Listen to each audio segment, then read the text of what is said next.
Hello parents, welcome back to my channel learning with Poonam. I hope आप सब बिल्कुल ठीक होंगे, स्वस्थ होंगे और अपने बच्चों के साथ एक क्वालिटी टाइम स्पेंड कर रहे होंगे। अगर आप मेरे चैनल पे नए हैं तो मैं आपको बता दूं, ये एक एजुकेशनल चैनल है। यहाँ पर प्ले से लेकर थर्ड क्लास तक का आपको मटेरियल मिल जाएगा, स्टडी मटेरियल जो आपके बच्चों की स्टडी में हेल्प करेगा। यहाँ पे मैंने मेंटल एबिलिटी के साथ साथ कुछ इंग्लिश और मैथ्स की भी वीडियोस डाली हैं, जो मेन टॉपिक्स मैंने कवर करने की कोशिश। मैंने बच्चों की हेल्थ का भी ध्यान रखते हुए अपनी एक एक्सरसाइज प्लेलिस्ट भी बनाई है, आप उस पर भी चेकआउट कर सकते हैं। तो आज का मेरा जो टॉपिक है वो है बच्चों को बैड हैबिट से किस तरह से बचाया जाए। बैड हैबिट मीन्स बुरी आदतें। बच्चे बहुत छोटे होते हैं और उनका जो हार्ट है वो बहुत ही सॉफ्ट होता है, वो बहुत इनोसेंट होते हैं और ना चाहते हुए भी कभी कभी हमारे बच्चे बुरी आदतों का शिकार हो जाते हैं। आज मैं सिर्फ 2 बैड हैबिट्स के बारे में बात करूंगी और हम उन्हें किस तरह से उन बुरी आदतों से छुड़ा सकते हैं वो भी हम जानेंगे। वो कौन से टिप्स हैं, ये मैंने कहीं से सर्च नहीं किए हैं और ना ही ये मैंने कहीं से पढ़े हैं, ये मैंने खुद अपने एक्सपीरियंस से मैंने ये सीखे हैं कि हम बच्चों को किस तरह से मैंने अपने बच्चों को उन बुरी आदतों से छुड़ाया था। सबसे पहले हम बात करेंगे चोरी की आदत, यानी कि स्टीलिंग। देखिए, बच्चे जब छोटे होते हैं तो वो चीज़ों की तरफ ज़्यादा अट्रैक्ट होते हैं और वो ना चाहते हुए भी वो उनका जो मेन जो उनका मोटिव होता है वो चोरी करना नहीं होता है। उनको कोई चीज़ पसंद आई है तो वो उसको विदाउट परमिशन के उठा लेते हैं। और अगर हम जब इन आदतों को इग्नोर कर देते हैं, इन हैबिट्स को, तो तब बच्चों के मन में ये हैबिट डेवलप हो जाती हैं। मोस्टली हम बच्चों से डिस्कस करते हैं चोरी करना बुरी बात है, किसी की भी कोई भी चीज़ हम विदाउट परमिशन नहीं उठाना चाहिए। बट बच्चा इसको इग्नोर कर देता है। अगर उसे कोई चीज़ पसंद आ जाती है तो वो उसको उठा लेता है। हमारे पास कभी कभी इतना टाइम भी नहीं होता, हम क्वालिटी टाइम स्पेंड नहीं कर पाते और हमें पता ही नहीं लगता कि बच्चा इस तरह से चीज़ें उठा रहा है।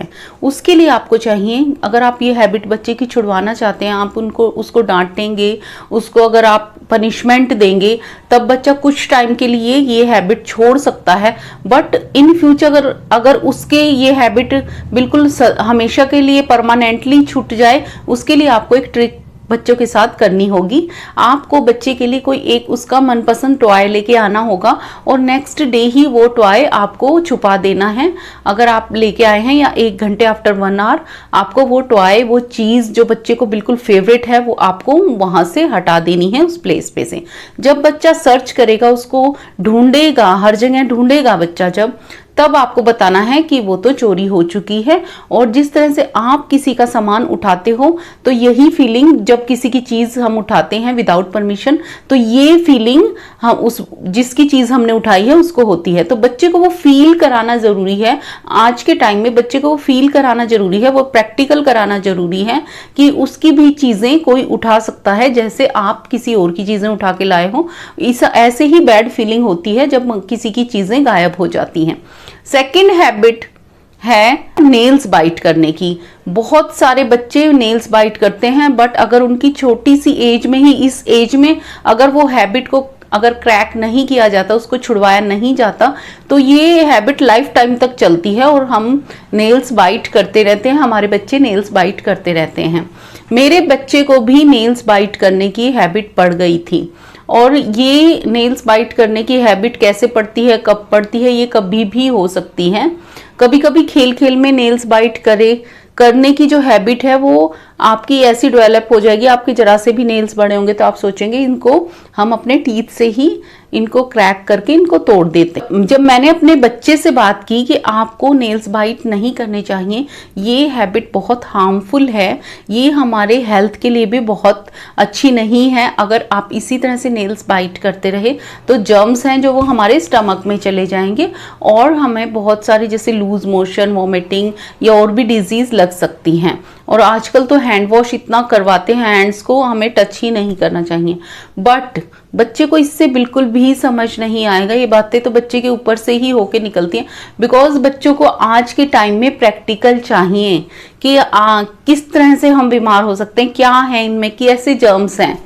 तब मैंने उसको YouTube पे सर्च करके माइक्रोस्कोप में नेल्स में जो जर्म्स होते हैं वो दिखाए। तब मेरा बेटा बिल्कुल ही डर गया था उनको देख के कि इतने जर्म्स होते हैं जो हमें आईज से नहीं दिखते, और माइक्रोस्कोप की हेल्प से जब वो जर्म्स चलते हुए दिखे तब उसको पता लगा कि इतने सारे जर्म्स जब हम अपने माउथ में फिंगर को डालते हैं या चूसते हैं, या किसी को अंगूठा चूसने की हैबिट है, तो बच्चा उसको देख के डर गया और तब उसने क्विकली उसी टाइम ऑन द स्पॉट बिल्कुल वो हैबिट छोड़ दी, और आज तक वो अपने नेल्स या फिंगर या कुछ भी यहाँ तक भी नहीं लेके आता है।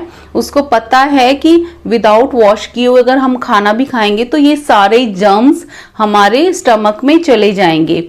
और उनको मैंने ये भी बताया कि ये यहाँ पे तो इसीलिए यहाँ पे स्टे करते हैं जो हमारे माउथ से ही वो अंदर जा सके। तो हम अगर अपने ही हाथों से अपने जर्म्स को अंदर ले जाएंगे तो वो कितने हार्मफुल होंगे।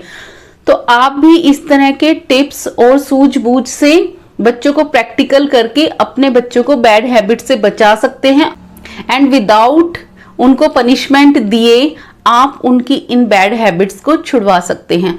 आप किस टॉपिक पे वीडियो चाहते हैं, कौन कौन सी प्रॉब्लम्स है जो आप बच्चों की इस टाइम फेस कर रहे हैं, आप मुझे कमेंट बॉक्स में कमेंट करके जरूर बताइएगा। क्या पता मेरी एक छोटी सी कोशिश आपकी हेल्प कर जाए, और मुझे भी सजेशन दीजिएगा। मुझे आपके सजेशंस का इंतजार रहेगा कि आपने अपने बच्चों की कौन सी वो बैड हैबिट छुड़वाई है और आपने क्या तरीका अपनाया है।